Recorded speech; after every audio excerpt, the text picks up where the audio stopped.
नमस्कार दर्शक बंधु आसंतु आज जानिबा सुदशा व्रत दिन माँ महालक्ष्मींकर पूजा किपरि करिबा। एही वर्ष 2025 सुदशा व्रत जून 5 तारिख गुरुवार दिन पड़ुअछि। जून 5 तारिख रे नुआ व्रतधारी सुदशा व्रत करि पारिबे नाही। नुआ व्रतधारी 2026 मसिया फेब्रुआरी 26 तारिख रे करिवे। आसंतु जानिबा प्रथमे पूजा सामग्री कौन आवश्यक। माँ को पूजारे सबु 10टी जिनिष दरकार होइथाए।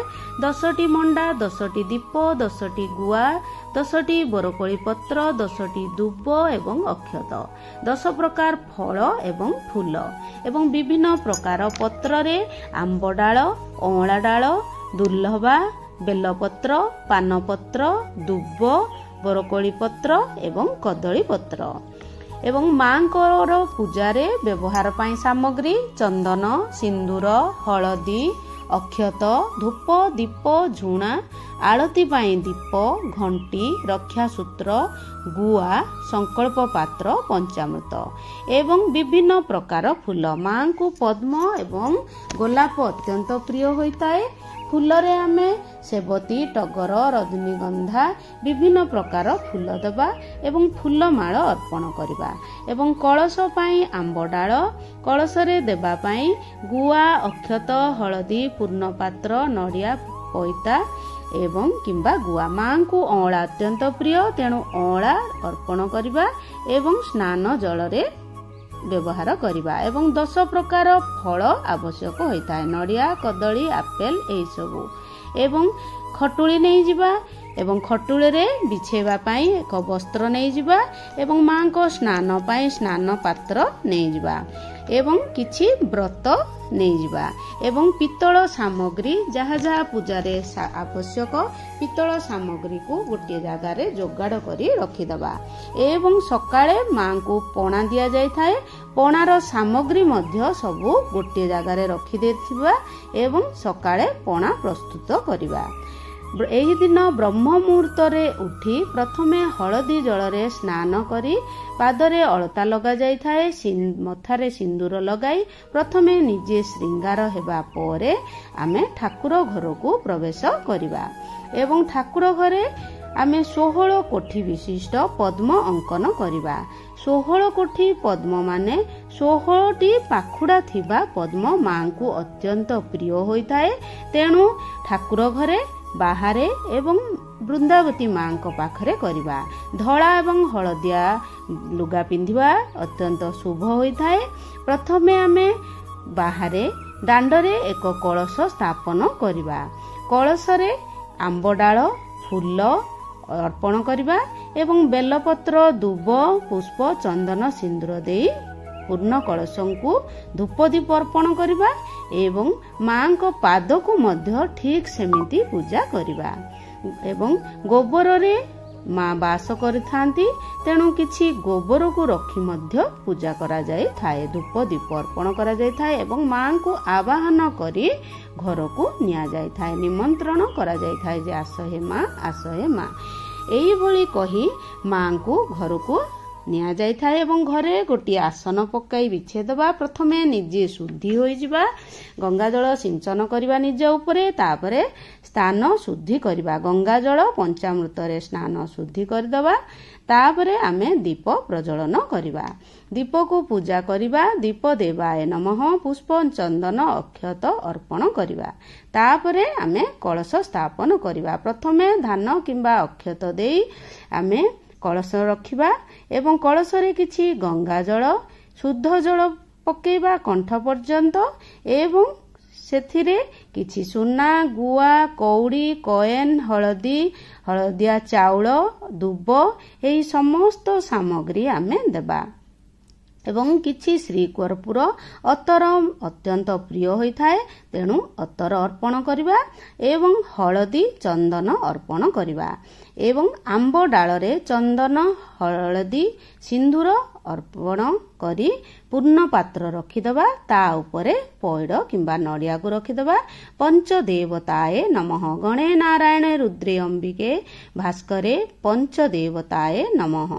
एवं पंचामृत कुश जल गंगा जल रे स्नान करेदबा। हलदी चंदन अक्षत अर्पण करिबा।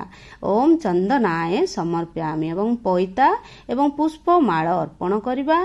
पद्म पुष्प गोलाप पुष्प समस्त प्रकार पुष्प सरिष सागर पुष्प एवं आमर बेलपत्र दुब अर्पण करिबा। एवं अतराए समर्प्यामि। एही भली कही आमे धूप दीप अर्पण करिबा।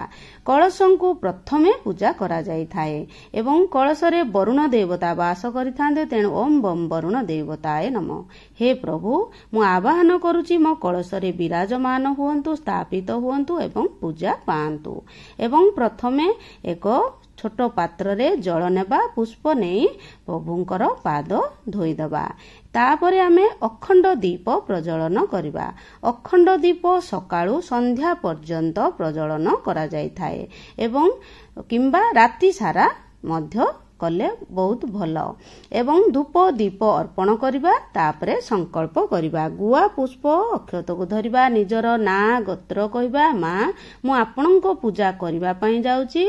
मो पूजा रे जदी कोनोसी भूल थाए मते क्षमा करिवे। मु आपणको पूजा को निष्ठार सहित मु करिबी। एही भली कही संकल्प करिबा द्वारा आमर मनस्कामना पूर्ण होइथाए। आम व्रत सिद्धि होइथाए। तापरे आमे मां को स्नान करेदबा। किछि अँला जल रे स्नान करा जाय थाए। अँला अत्यंत प्रिय मां को एवं दक्षिणावर्ती शंख प्रिय। तेणु दक्षिणावर्ती शंख रे स्नान करा जाय थाए एवं पंचामृत रे स्नान करा जाय थाए एवं पंचामृतर समस्त सामग्री रे स्नान करा जाय थाए। क्षीर दही एवं महू एही भली समस्त सामग्री रे स्नान करा जाय थाए। ओम श्री श्री महालक्ष्मी नमः। एवं बास जल रे मध्य स्नान करा जाय थाए। बास जल रे आमे कर्पूर अगुर गोलाप जल समस्त सामग्री मिसेई आमे बास जल प्रस्तुत करी मां को स्नान करे। मां को स्नान समय एक रक्षा सूत्र किंबा वस्त्र पिंधेई स्नान करिबा। एवं स्नान परे आमे मां को एक सफा वस्त्र रे भल भावरे पोछि दबा। ओम महालक्ष्मी नमः। मां को जेतेले पूजा करथुआ मुखरे आमर मंत्र चालिथिबो एवं गोलाप जल समर्पण करिबा स्नान परे। एवं मां को स्वरूप श्री जंत्र कुबेर जंत्र हस्ती एवं गुआ को मध्य स्नान करई देई आमे एक खटुली रे स्थापन करिबा। खटुली रे एक पितल गिन्ना रे अक्षत रखिबा। सेठी गुआ को मां को स्वरूप रूपे रखी पूजा करिबा। एवं मां को वस्त्र देबे। वस्त्र नथिले रक्षा सूत्र देबे किंबा सफा वस्त्र थिले सफा वस्त्र पिंधे देबे। एवं मां लक्ष्मींकर फोटो को मध्य पंचामृत रे स्नान करेदबा। एवं मां को आवाहन करिबा। मां महालक्ष्मी देवी इह गच्छ इह तिष्ठ। मां एही स्थान को आसंतु विराजमान हुअन्तु कही चंदन सिंदूर अक्षत अर्पण करिबा। पुष्पमाळ एवं प्रिय होउची पद्म फूल अर्पण करिबा। ओम पद्म पुष्पाए समर्प्यामि। एवं गोलाप पुष्प मध्य मांकर अत्यंत प्रिय।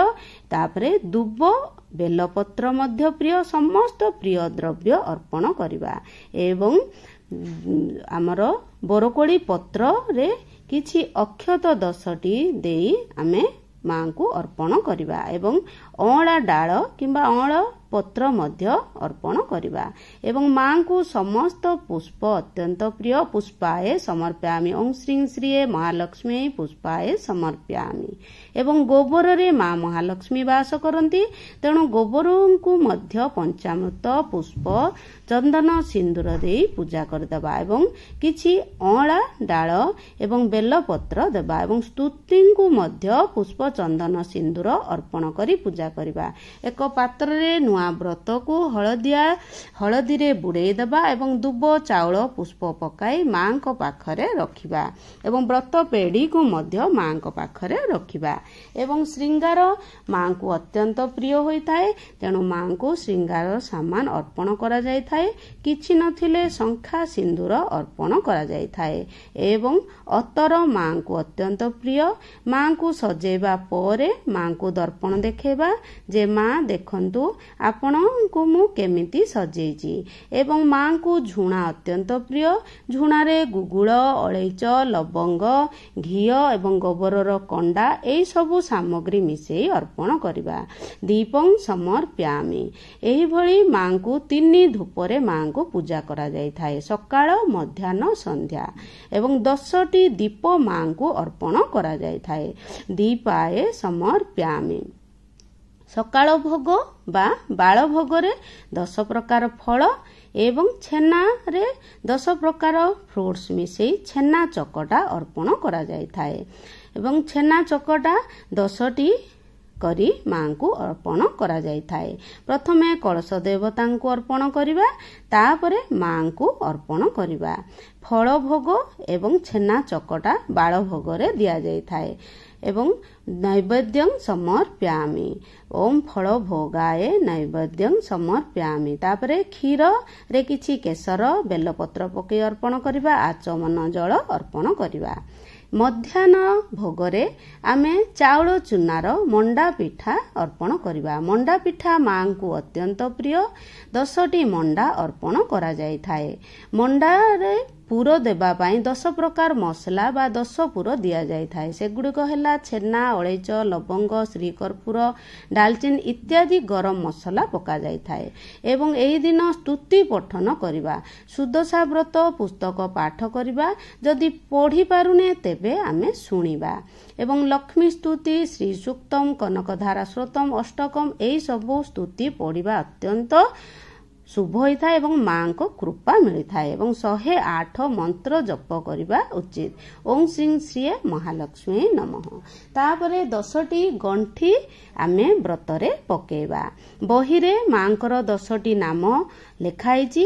ସେହି 10ଟି ନାମକୁ ପଢ଼ି ପଢ଼ି ଆମେ ଗୋଟିଏ ଗଣ୍ଠିରେ ଗୋଟିଏ ମାଙ୍କର ନାମ ଏହିଭଳି କହି କହି 10ଟି ଗଣ୍ଠିରେ 10ଟି ନାମ କହି କହି ବ୍ରତକୁ ମଥାରେ ଲଗେଇ ଆମେ ଗଣ୍ଠି କରିବା। ଗଣ୍ଠି ସମ୍ପୂର୍ଣ୍ଣ ହେବା ପରେ ସୁଦଶା ବ୍ରତକୁ 10ଟି ଦୁବ ଅକ୍ଷତକୁ ଆମ୍ବପତ୍ର କିମ୍ବା କଦଳୀ ପତ୍ରରେ ବାନ୍ଧିଦେବା ଏବଂ ସୁଦଶା ବ୍ରତକୁ ଗୁଡ଼େଇ ଦେଇ ମାଙ୍କ ପାଖରେ ଧୂପ ଦୀପ ଦେଇ ପୂଜା କରିବା ଏବଂ ବ୍ରତକୁ ଆମେ ଡାହାଣ ହାତରେ ପୂଜା ସରିବା ପରେ ଆମେ ଡାହାଣ ହାତରେ ପରିଧାନ କରିବା। ପ୍ରଥମେ ଧୂପ ଦୀପ ଅର୍ପଣ କରିବା। କଳସ ଦେବାଏ ଦୀପଂ ସମର୍ପୟାମି, ମହାଲକ୍ଷ୍ମୀ ଦୀପଂ ସମର୍ପୟାମି ଏବଂ ନୈବେଦ୍ୟଂ ସମର୍ପୟାମି, ପଞ୍ଚଦେବତାଏ ନୈବେଦ୍ୟଂ ସମର୍ପୟାମି। ଏହିଭଳି କହି ଆମେ ମଣ୍ଡା ପିଠା ପଞ୍ଚଦେବତାଙ୍କୁ ଅର୍ପଣ କରିବା। ଆସ ହେ ପ୍ରଭୁ ମୋ ଭୋଗକୁ ସ୍ୱୀକାର କର। ଆଚମନ ଜଳାଏ ସମର୍ପୟାମି। ବେଲପତ୍ର ଦେଇ ଆଚମନ ଜଳ ଦେବା ଏବଂ କିଛି ଚଣ୍ଡ ଭୋଗ ବାହାର କରିଦେବା। ଚଣ୍ଡ ଭୋଗାଏ ନୈବେଦ୍ୟଂ ସମର୍ପୟାମି। ଏହିଭଳି ପଞ୍ଚଦେବତାଙ୍କର ଭୋଗ ହେବା ପରେ ମାଙ୍କୁ ଭୋଗ ଅର୍ପଣ କରିବା। ଗାୟତ୍ରୀ ମନ୍ତ୍ର ଗାଇ 3 ଥର ପାଣି ବୁଲେଇ ଦେବା, 3 ଥର ତାଳି ମାରିବା। हे ମା, ଆସ हे ମା, ମୋ ଭୋଗକୁ ଅମୃତ ରୂପେ ସ୍ୱୀକାର କର। हे ମା, ତୁମେବ ବସ୍ତୁ ଗୋବିନ୍ଦମ ତୁମେବ ସମର୍ପିତା। ଆସ हे ମା, ମୋ ଭୋଗକୁ ସ୍ୱୀକାର କର। ଏହିଭଳି ମାଙ୍କୁ ଡାକି ଆମେ ଭୋଗ ଅର୍ପଣ କରିବା ଏବଂ ଚଣ୍ଡ ଭୋଗାଏ ନୈବେଦ୍ୟଂ ସମର୍ପୟାମି। କିଛି ଚଣ୍ଡ ଭୋଗ ବାହାର କରିଦେବା ଏବଂ କିଛି ଆଚମନ ଜଳ ପିଇବା ପାଇଁ ଦେବା, କିଛି ବେଲପତ୍ର ପକେଇ ଏବଂ ଶେଷରେ ତାମ୍ବୁଳ ଅର୍ପଣ କରିବା। ମାଙ୍କୁ ତାମ୍ବୁଳ ଅତ୍ୟନ୍ତ ପ୍ରିୟ ହୋଇଥାଏ। ତାମ୍ବୁଳରେ କିଛି ଅଳେଇଚ, ଲବଙ୍ଗ, ମିଶ୍ରି ଅର୍ପଣ କରିବା। ତାମ୍ବୁଳାଏ ସମର୍ପୟାମି। ଏହିଭଳି ମାଙ୍କୁ ମଧ୍ୟାହ୍ନ ଭୋଗ ଅର୍ପଣ କରିବା ମଣ୍ଡା ପିଠାରେ ଏବଂ ଆଳତି କରିବା। ଭୋଗ ଶେଷରେ ଆଳତି କରାଯାଇଥାଏ। ପ୍ରଥମେ କଳସଙ୍କୁ, ତାପରେ ମାଙ୍କୁ ପ୍ରଥମେ ଚରଣରେ 4 ଥର, ନାଭିରେ 2 ଥର, ହୃଦୟରେ 3 ଥର, ମୁଖମଣ୍ଡଳରେ 3 ଥର, ପୁରା ଶରୀରରେ 7 ଥର ବୁଲେଇଦେବା। ଓಂ ଶ୍ରୀ ଶ୍ରୀ ମହାଲକ୍ଷ୍ମୀ ନମଃ କିମ୍ବା କର୍ପୂର ଗୌରମ କରୁଣାବତାରମ୍ କିମ୍ବା ଓಂ ଜୟ ଲକ୍ଷ୍ମୀ ମାତା। ଏହିଭଳି ମାଙ୍କର ଆଳତୀ ମନ୍ତ୍ର ଗାଇ ଗାଇ ଆଳତୀ କରିବା।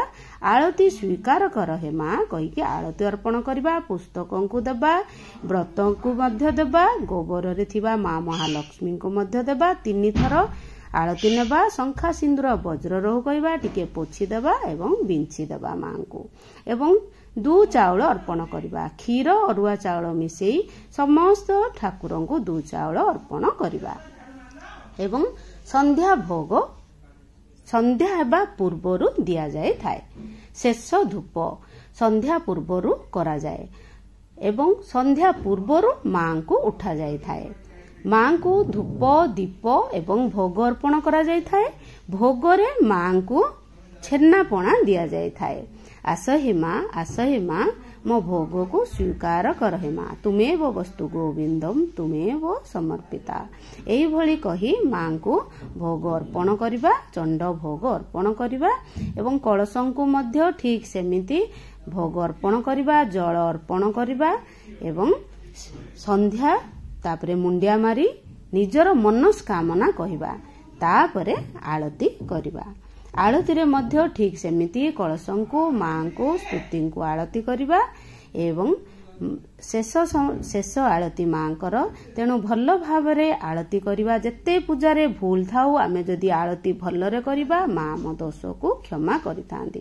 ନିଜେ ଆଳତୀ ନେଇଯିବା, ମାଙ୍କୁ ଟିକେ ପୋଛିଦେବା ଗରମ ଲାଗିଥିବ ବୋଲି ଏବଂ ମାଙ୍କୁ ଟିକେ ଭଲରେ ବିଞ୍ଚିଦେବା ଏବଂ ମାଙ୍କୁ ମୁଣ୍ଡିଆ ମାରି ମାଙ୍କୁ କ୍ଷମା ପ୍ରାର୍ଥନା କରିବା ଏବଂ କହିବା ମା ସ୍ୱସ୍ଥାନେ ଗଚ୍ଛ ସ୍ୱସ୍ଥାନେ ଗଚ୍ଛ ସ୍ୱସ୍ଥାନେ ଗଚ୍ଛ। 3 ଥର କହିବା।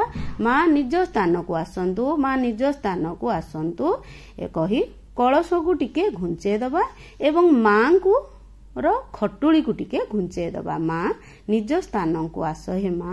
ଏହିଭଳି କହି କହି ସମସ୍ତ ସାମଗ୍ରୀ ଟିକେ ସ୍ତୁତିଙ୍କୁ ମଧ୍ୟ ଅଖଣ୍ଡ ଦୀପଙ୍କୁ ମଧ୍ୟ ଏବଂ ଦକ୍ଷିଣା ଦେବା। ଦକ୍ଷିଣା ଦେବା ଦ୍ୱାରା ଆମ ପୂଜା ସମ୍ପୂର୍ଣ୍ଣ ହୋଇଥାଏ ଏବଂ ଯାହା ଆମେ ମାଙ୍କୁ ଦେଇନଥିବା ତାହା ଅଭାବରେ ଏ ଦକ୍ଷିଣା ଦିଆଯାଇଥାଏ। ତାପରେ ଆମର ବିସର୍ଜନ ବିଧି ଶେଷ। ଏଇଟା ତାର ଦିନ ସକାଳେ ଏଇ ପୂଜା କରାଯାଇଥାଏ। ଯେତେ ଆମେ ପୂଜା କରୁ ବିସର୍ଜନ ଯଦି ଆମେ ଭଲରେ କରିବାନି, ପାରଣା କରିବାନି, ତାହେଲେ ଫଳ ଆମକୁ ମିଳିନଥାଏ। ସକାଳେ ପୁଣି ଥରେ ମାଙ୍କୁ ଜଳ ସିଞ୍ଚନ କରିବା ଏବଂ ଧୂପ ଦୀପ ଅର୍ପଣ କରିବା ପରେ ସମସ୍ତ ରାତ୍ରିର ଫୁଲକୁ ବାହାର କରିଦେବା। କଳସର ଫୁଲ ଏବଂ ମାଙ୍କର ସମସ୍ତ ଫୁଲକୁ ବାହାର କରିଦେବା ଏବଂ ଭୋଗ କିଛି ଅର୍ପଣ କରିବା। ଯାହା ବି ଆମେ ଫଳ ଭୋଗ ଅର୍ପଣ କରି ମା ଯୋଉଠି ସବୁବେଳେ ରହୁଥିଲେ ତାଙ୍କ ସ୍ଥାନକୁ ନେଇଯିବା ଏବଂ ଧୂପ ଦୀପ ଅର୍ପଣ କରିବା ଏବଂ କିଛି ଫଳ ଭୋଗ ଅର୍ପଣ କରିବା। ମା ମୋର ଏହି ଫଳ ଭୋଗକୁ ସ୍ୱୀକାର କରନ୍ତୁ ଏବଂ ସମସ୍ତ ସାମଗ୍ରୀକୁ ବାହାର କରିଦେବା। ମାଙ୍କର ଗୁଆକୁ ବ୍ରତ ପେଢିରେ ରଖିବା ଏବଂ ମାଙ୍କର ସମସ୍ତ ସାମଗ୍ରୀ ମାଙ୍କ ପେଢିରେ ରଖିବା ଏବଂ ମାଙ୍କର ଅନ୍ୟାନ୍ୟ ସାମଗ୍ରୀ ଯୋଉଟା ଆମେ ମା ଠାକୁରଙ୍କ ପାଖରୁ ଆଣିଛେ ସେଇ ସ୍ଥାନରେ ତାଙ୍କୁ ରଖିଦେବା। ତାପରେ ଆଳତୀ କରିଦେବା। ଟିକେ ଆଳତୀ କରିବା ପରେ ମାଙ୍କୁ ତାଙ୍କ ସ୍ଥାନରେ ଯୋଉଠି ଥିଲେ ସେଇ ସ୍ଥାନରେ ଆମେ ରଖିଦେବା ଏବଂ ଶ୍ରୀଙ୍ଗାର ସାମାନ ଆମେ ନିଜେ ପିନ୍ଧିବା କିମ୍ବା ମାଙ୍କ ପାଇଁ ରଖିଥିବା ଏମିତି ମାଙ୍କ ବ୍ରତ ହେଲେ ମାଙ୍କୁ ଅର୍ପଣ କରୁଥିବା ଏବଂ ଯେତେବେଳେ ଆମେ ଏଇ ଝୋଟି ଚିତା ପୋଛିବା ଏହି ପାଣିକୁ ଏପଟେ ସେପଟେ ଫିଙ୍ଗିବାନି। ବଗିଚାରେ ଯାଇ ଯେଉଁଠି କୁଦାକୁଦି ଗୋଡ଼ ବାଜୁନଥିବ ସେମିତି ଜାଗାରେ ନେଇ ରଖିବା ଏବଂ ପଇଡ଼କୁ ଆମେ ଜଳରେ ଭସେଇଦେବା, ବିସର୍ଜନ କରିଦେବା କିମ୍ବା ଗାତ କରି ବଗିଚାରେ ପୋତିଦେବା ଏବଂ ଚାଉଳକୁ ପକ୍ଷୀ କିମ୍ବା ଗୋମାତାଙ୍କୁ ଦେବା ଏବଂ ଏହି ଜଳକୁ ଆମ୍ବ ପତ୍ରରେ ଘର ସାରା ସିଞ୍ଚନ କରିବା ଏବଂ ଆମ୍ବ ଡାଳକୁ ଦ୍ୱାର ମୁହଁରେ ଝୁଲେଇ ଦେବା ଏବଂ କଳସର ସାମଗ୍ରୀକୁ କାଢି ନିଜ ପାଖରେ ରଖିବା। ଶ୍ରୀଯନ୍ତ୍ରଙ୍କୁ ପୂଜା ସ୍ଥାନରେ ରଖିବା, ଗୁଆଙ୍କୁ ମଧ୍ୟ ପୂଜା ସ୍ଥାନରେ ଏବଂ ମାଙ୍କ ସାମଗ୍ରୀ ସବୁ ମାଙ୍କର ବ୍ରତ ପେଢିରେ ରଖାଯିବ ଏବଂ ଦକ୍ଷିଣବର୍ତ୍ତୀ ଶଙ୍ଖକୁ ମଧ୍ୟ ଟିକେ ଘୁଞ୍ଚେଇ ଦେବା। ସ୍ତୁତିଙ୍କୁ ମଧ୍ୟ ସବୁ ନେଇ ନିଜ ନିଜ ସ୍ଥାନରେ ରଖିଦେବା ଏବଂ ବ୍ରତ ପେଡ଼ିକୁ ମଧ୍ୟ ନିଜ ସ୍ଥାନରେ ରଖିଦେବା। ଏହିଭଳି ମାଙ୍କର ବିସର୍ଜନ ବିଧି କରାଯାଇଥାଏ ଏବଂ ଏହି ଜଳ ଘର ସାରା ପଡ଼ିବା ଦ୍ୱାରା ଶୁଭ ହୋଇଥାଏ ଏବଂ ଏହି ଦକ୍ଷିଣା ବ୍ରାହ୍ମଣକୁ ଅର୍ପଣ କରାଯାଇଥାଏ। ଏହିଭଳି ମାଙ୍କର ବ୍ରତ ଯଦି ଆମେ କରିବା ଦ୍ୱାରା ସୁଖ ଶାନ୍ତି ବୈଭବ ପ୍ରାପ୍ତି ହେବା ସହ ଶେଷରେ ଅନ୍ତିମରେ ଆମକୁ ବୈକୁଣ୍ଠ ପ୍ରାପ୍ତ ହୋଇଥାଏ। ତେଣୁ ମାଙ୍କର ଏହି ଅତି ପ୍ରିୟ ବ୍ରତ ଆମେ ନିଶ୍ଚୟ କରିବା। ଯଦି ମୋ ଭିଡ଼ିଓଟି ଭଲ ଲାଗିଥାଏ ତାହେଲେ ନିଶ୍ଚୟ ଲାଇକ୍, ସେୟାର ଏବଂ ସବସ୍କ୍ରାଇବ୍ କରିଦେବେ। ରହିଲି। ଓମ୍ ନମୋ ନାରାୟଣ।